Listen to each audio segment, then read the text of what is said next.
This one's from Cindy. She says, last night I was watching a program where a Lutheran pastor said that the Bible has many references to gay men.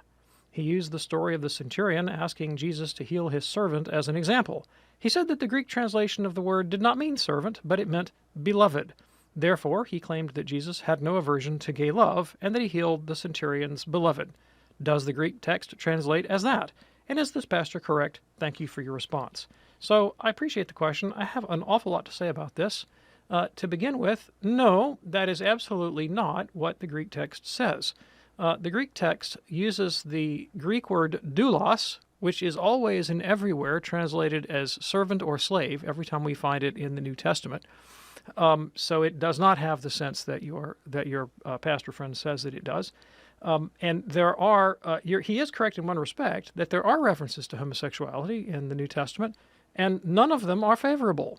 So, for example, St. Paul says that you know that the unrighteous will not inherit the kingdom of God, neither the sexually immoral, nor idolaters, nor adulterers, nor effeminate, nor homosexuals.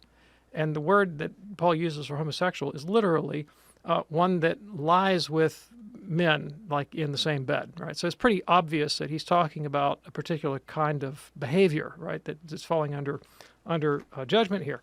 Now, from the Catholic point of view, I should add that being homosexual, having a deep-seated inclination to sexual attraction towards members of the same sex, is not itself sinful, right? Any more than, say, like a strong attachment to pecan pie is sinful. I personally have a very strong attachment to pecan pie.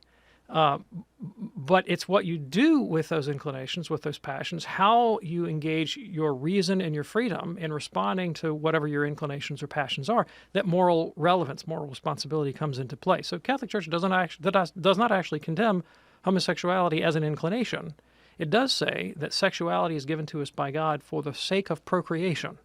And so when we utilize our sexual faculty according to the rule of right reason, for the purposes for which we have our sexual faculties, then it tends to procreation of children within a committed relationship that's ideally suited to raise up the offspring of that child. So don't just be clear on the Catholic position. Now, I do want to say something else about this fellow's form of reasoning. So he's wrong on the Greek. But I have noticed a tendency among many, usually Protestant pastors, and it's what you might call sort of like the Gnostic approach to languages. In other words, I have some secret knowledge, that's what Gnostic means, through my esoteric knowledge of biblical languages. And when you pick up the text of the Bible and you read it, you get one story. But if only you had my wisdom, you would know that the Greek text really means this, and therefore this completely other conclusion follows. And many times, that is really just a subterfuge to cover this kind of ridiculousness. Right? There's no basis in the fellow's argument for what he said, but he's presuming your ignorance of Greek, really, I think, to try to manipulate and kind of snow you. All right. Now, there is a role for studying Greek and Hebrew, the original languages, in studying the Bible, and all scholars would admit that. I acknowledge that. I look at the Greek and Hebrew all the time in sacred texts and try to get an understanding of the sacred writer's intention. But I don't think it couches some secret meaning.